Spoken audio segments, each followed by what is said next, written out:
خدا سے بڑا عالی ظرف کون ہے؟ خدا سے بڑا کون عالی ظرف ہے؟ اگر دنیا کا ایک اچھا بندہ ہماری غلطیاں معاف کر دیتا ہے اور ہماری سزائیں معطل کر دیتا ہے تو یہ کو خدا سے بڑا تو عالی ظرف نہیں ہوں گے نا یہ، تو خدا ہم سب کو معاف کرے۔ ریممبر دس، کس کو نہیں کرے گا؟ جس کو خدا، جو خدا مانتے ہی نہیں۔ دیکھو جب خدا کی طرف آئی کوئی نہیں رہا، جائی کوئی نہیں رہا، کوئی فیلنگ ہی نہیں ہے، اور کہتا آئی ڈونٹ بلیو گاڈ، اچھا نہیں کرتے نہ کرو بھائی، تم کو خدا پر کمند پھینک لو گے اگر نہیں کرو تو۔ خدا کہتے ہیں نا قرآن میں، نہیں مانتے ہو نہ مانو، پھانسیاں دے لو اپنے آپ کو، پھر تم نے سوسائڈل ہی ہونا ہے۔ اور جو سوسائڈل ہوتے ہیں نا، سوسائڈل، ہاں جی، وہ اسی خوف اور اسی نا امیدی کے باعث جانے دیتے ہیں کہ امید اللہ ہے، جب اللہ ان کے دلوں سے اٹھ جاتا ہے تو نا امیدی انہیں قتل کر دیتی ہے، نا امیدی انہیں مار دیتی ہے۔ کیوں لوگ خودکشی کرتے ہیں پتہ ہے آپ کو؟ ایک دلیل ہوتی ہے زندگی کے لیے، ایک ہوتی ہے نہ جینے کے لیے، ایک دلیل ہوتی ہے جینے کے لیے، ایک ہوتی ہے نہ جینے کے لیے۔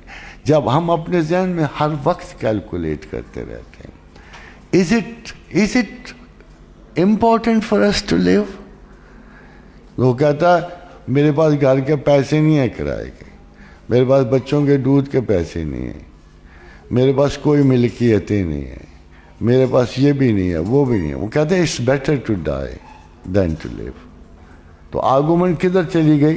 موت کو چلی گئی نا، مایوسی کو چلی گئی، خوف کو چلی گئی کہ اگر میں اسی طرح زندہ رہوں گا تو میں اپنی زندگی کی بلا میں گرفتار رہوں گا اور میں ہمیشہ آزردگی کی حالت میں، تو مجھے کیا ضرورت ہے میں ساری عمر پریشان حال میں زندہ رہوں؟ تو اس لیے وہ چاہتا ہے یار جان چھڑاؤ، کل بھی مرنا ہے، آج ہی جان چھڑاؤ، فارغ ہو کے گھر چلتے بنو۔ مگر دوسری طرح ایک شخص ہے کہ جو اس امید پہ زندہ ہوتا ہے کہ میرا رب موجود ہے، میرا آقا موجود ہے، میرا وارث موجود ہے، جب بھی میں کسی اس قسم کی گردش میں آؤں گا، جب بھی اسے پکاروں گا وہ مجھے کچھ نہ کچھ عطا کر دے گا، زندہ رہنے کے لیے جواز دے دے گا، زندگی کے لیے کوئی مجھے قیام دے دے گا، اور اس طرح زندگی گزرتی ہے۔ اور خواتین و حضرات، اسی وجہ سے خودکشی مسلمانوں پہ حرام کی گئی ہے کہ تمہارا تو خدا ہے، کافر کرے تو جائز ہے اسے۔ قرآن کہتا ہے اس کا تو لا مولا لہم، اس کا تو آقا ہی کوئی نہیں ہے، اس کا تو مولا کوئی نہیں ہے، اس کا خدا کوئی نہیں ہے، یہ تو ایتھیس ہے، اس لیے اس کا مرنا جائز ہے، اس کی خودکشی جائز ہے۔ مگر کسی مسلمان کو خودکشی جائز نہیں، اس لیے کہ اس کا خدا ہے، اس کا وارث ہے، اس کو پرووائڈ کرنے والا ہے، اس کو زندگی دینے والا ہے، زندگی کی حفاظت دینے والا ہے۔ ان ربی علی کل شیء حفیظ، وہ تو ہر زندگی کی حفاظت کرنے والا ہے۔ تو خواتین و حضرات، امید اللہ سے ہے، امید ہے، امید ہی امید ہے۔ وہ چھوٹی سی قرآن کی آیت ہے، اتنی خوبصورت آیت ہے کہ میں جب بھی پڑھتا ہوں میں یار اس سے بھی کوئی خوبصورت آیت ہو سکتی ہے کہ حسبی اللہ، حسبی اللہ علیہ یتوکل المتوکلون، اللہ کافی ہے اور سارے بھروسہ کرنے والے اسی پہ بھروسہ کرتے ہیں۔ عمران خان پہ نہیں کرتے، سمجھے؟ اس کو ہم نے چنا تھا نا آسانی کے لیے، فراغت کے لیے، بڑی اچھی چیز، پتہ لگا بھروسہ غلط کر گیا۔ اتنا بھروسہ ہمیں اللہ کی ذات پہ ہی کرنا چاہیے تھا، اسی سے ہمیں توقع رکھنی چاہیے تھی، زندگی کی، بقا کی، صحت کی۔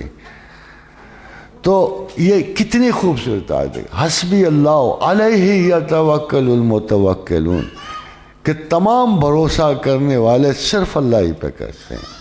اگر آپ زندگی میں یہ شعار بنا لو تو میں رب کعبہ کی قسم کھا کے کہہ سکتا ہوں کہ زندگی میں تبھی تم اسرت اور غربت نہ دیکھو، آپ کی ضروریات بھی پوری رہیں، اور آپ کے باطن پہ کبھی اتنا دباؤ نہ پڑے جو آپ سہار نہ سکو۔ لا یکلف اللہ نفسا الا وسعہا، ہم لوگوں کی برداشت سے بڑھ کر ان پہ بوجھ نہیں ڈالتے ہیں.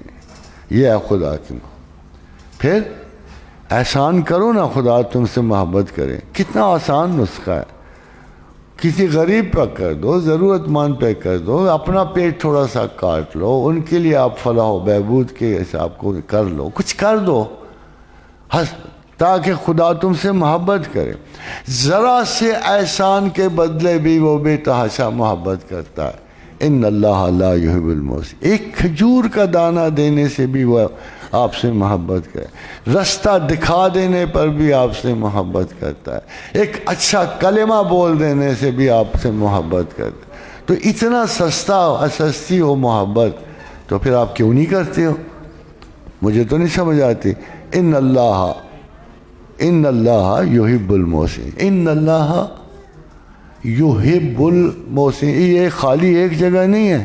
ان اللہ یحب التوابین و یحب المتطہرین. اللہ توبہ کرنے والوں سے بڑی محبت رکھتا ہے. اور توبہ اسی سے کی جاتی ہے کہ مجھے پتا ہو کہ انتہائی مہربان میرا خالق موجود ہے. میں جب پیچھے پلٹوں گا میں توبہ کر کے وہ مجھے معاف کر دے گا, صاف کر دے گا. تو اگر آپ کو اس کریم النفس ہستی کا نہیں پتا جو ہر وقت آپ کا گناہ معاف کرنے پہ تلا ہوا ہے, یہ میں خود نہیں کہہ رہا ہوں, وہ کہہ رہا ہے. وہ کہہ رہا ہے کہ ان اللہ یغفر الذنوب جمیعا. وہ کہہ رہا ہے میں تو تمام گناہ معاف کرتا ہوں. یہ کس نے کہا یہ بڑا یہ چھوٹا؟ یہ وہ آیت ہے جس میں کوئی تخصیص نہیں ہے. ان اللہ ادھر سے کہہ رہا ہے ان اللہ یحب التوابین, میں توبہ کرنے والوں سے بڑی محبت ہے. ادھر سے کہہ رہا ہے ان اللہ یغفر الذنوب جمیعا, میں تمام گناہ معاف کر رہا ہوں. ادھر تمام گناہوں کی توبہ درج ہے, ادھر تمام گناہوں کی معافی درج ہے. پھر آپ کو کیا فکر ہے جی؟ کون سا غم ہے اللہ کے ساتھ جو آپ کو ڈستا رہتا ہے؟ But we have to pass through many stages. دیکھو اہل یقین پر آزمائشیں آتی ہیں, اور جو یقین نہیں رکھتے ان پہ عذاب آتے ہیں. یہ فرق یاد رکھنا. جو خدا کو مانتے ہیں ان پہ صرف آزمائشیں آتی ہیں, جو خدا کو نہیں مانتے ان پہ عذاب اترتے ہیں. جو یہ جرأت کرتے, کیونکہ کائنات میری نہیں ہے, آپ کی نہیں ہے, یہ سب تخلیقات اس کی ہیں. وہ پورا تصرف رکھتا ہے.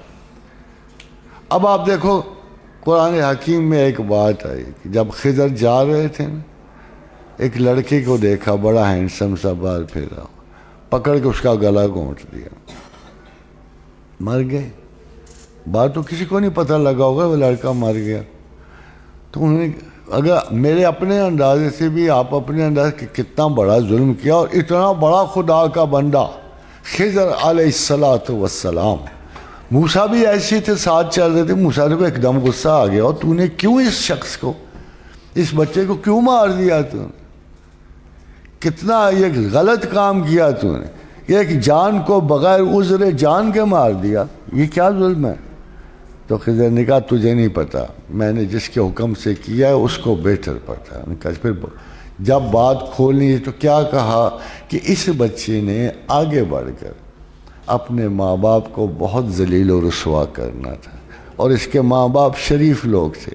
اللہ نہیں چاہتا تھا کہ اس اتنی بڑی اذیت سے گزریں, تو اللہ نے اس بچے کو اٹھا لیا, اور اس بچے کو دے گا جو اس کے لیے اچھا نکلے گا, ماں باپ کی آنکھوں کا نور نکلے گا. اب یہ فلسفہ ہمیں تو نہیں نہ پتا. ہم تو ہر موت کے پیچھے یہی روتے پیٹتے ہیں, اللہ اس نے کیوں لے لی اس کی جان, اللہ نے کیوں یہ واپس چلا گیا. ہمیں تو یہ نہیں پتا کہ ایسا بھی سچویشن ہو سکتا ہے کہ جو بچہ جس کے لیے ہم رو پیٹ رہے ہیں اور خدا سے ناراضی کا اظہار کر رہے ہیں, یہ بہت بڑے خطرے کا باعث تھا فیوچر کا. اب نظر آ رہا ہے نا, اب دیکھو کیا میجر فرق ہمیں نظر آ رہا ہے. لڑکیاں گھر بیٹھی ہوئی ہیں, لڑکے باہر ہیں. میں نے چھوٹی سی مدت میں یہ اس جگہ گجر خان میں صرف کو میرے خیال 50 کے قریب ینگ بوائز مرتے دیکھیں, موٹر سائیکلوں کے چکر میں, موڑوں پہ جا کے تیز رفتاری سے مر جاتے ہیں. ہمیں افسوس ہوتا ہے, ہمیں بھی افسوس ہوتا ہے. مگر جو آج اس قدر زیادہ جرأت اور نازیبا قسم کی، کبھی کسی کا موٹر سائیکل اٹھا لیا، کبھی کرائے پہ لے لیا، جو ان کا حق نہیں بنتا، ان کا ڈرائیونگ کا حق نہیں بنتا، اگر وہ اتنے خطرات سے دوچار ہو کے ماں باپ کو بھی پریشانیوں میں ڈالتے ہیں، اپنے آپ کو بھی زندگی ان کی تباہ ہو جاتی ہے، تو پھر حکمت ربانی کا تقاضا یہی ہوتا ہے کہ you should teach your children some thing. اور سب سے پہلے چیز جو ماؤں کے بطن سے سیکھیں گے نا، ماؤں کی آغوش سے سیکھیں گے، سب سے پہلا جو آپ نے کام کرنا کہ بچوں کے دلوں میں خدا کی محبت کا عنصر آپ پیدا کریں. They should love God. ان کے اچنبے نہ دو، ان کو پیسوں کی محبت نہ سکھاؤ، ان کو سٹیٹس نہ سکھاؤ، ان کے سامنے کبھی کمپیئر نہ کرو کہ وہ امیر ہے ہم غریب ہیں. میری زندگی کا خلاصہ آپ کو بتا، we have seen 3 to 4 generations of human beings. سب کے ماں باپ غریب تھے جو میرے علم میں ہے، بڑے غربت میں، مگر وہ متوکل لوگ تھے، انہوں نے اللہ پہ بھروسہ کیا، اچھی امید رکھی. آج وہی لوگ شہر کے مالک ہیں، رئیس ہیں. ایک جنریشن نہیں تو دوسری جنریشن کو، ایک نے درخت لگایا دوسرے نے پھل کھایا. مگر جن لوگوں کے پاس یہ چیز نہیں تھی، انہوں نے نیگیٹو ریئیکشنری اپروچز کے ساتھ ساری زندگی اپنی بھی تباہ کی، ماں باپ کی بھی تباہ کی. یعنی پہلے وہ بیچارے اچھے تھے، جب سے یہ دوڑ لگی ہے نا دوسرے کو دیکھنے کی، یہ جیلسیز شروع ہو گئی ہیں، اس کے پاس یہ ہے میرے پاس یہ نہیں ہے. یہ ساری ہیوز اور ہیو ناٹس کی جنگ ہے. ہیوز اور ہیو. جن ملکوں میں انقلاب آیا نا، آپ کو ان کا حال ہی نہیں پتا. اللہ نے ابھی اس حال تک آپ کو نہیں پہنچا. خان صاحب رہے تو پہنچ جائیں گے مگر ابھی نہیں. اب دیکھو کہ رشیا میں انقلاب آیا، لاکھوں نہیں بلکہ کروڑوں لوگ مارے گئے. کیوں مارے گئے؟ آخر کیا انقلاب تھا؟ کس لیے لوگ اٹھے تھے؟ آپ کو پتہ ہے وہاں کا کیا حال تھا؟ ایک پل سے پیدل آدمی کے گزرنے پہ ٹیکس لگا ہوا تھا. ایک پل سے پیدل آدمی کے گزرنے پہ ٹیکس تھا، واپس آنے پہ ٹیکس تھا. ایک تندور میں 10 اگر روٹیاں لگتی ہیں تو ہر روٹی پہ علیحدہ علیحدہ ٹیکس لگا ہوا تھا. یہی ہو رہا ہے نا اب ہمارے ساتھ، یا ہونے والا ہے یا ہو چکا ہے. یہی ہے. تو خداوند کریم نے ہمیں اس چیز سے نوازا ہے کہ ہم غور کریں، ہم اپنی پرائیارٹیز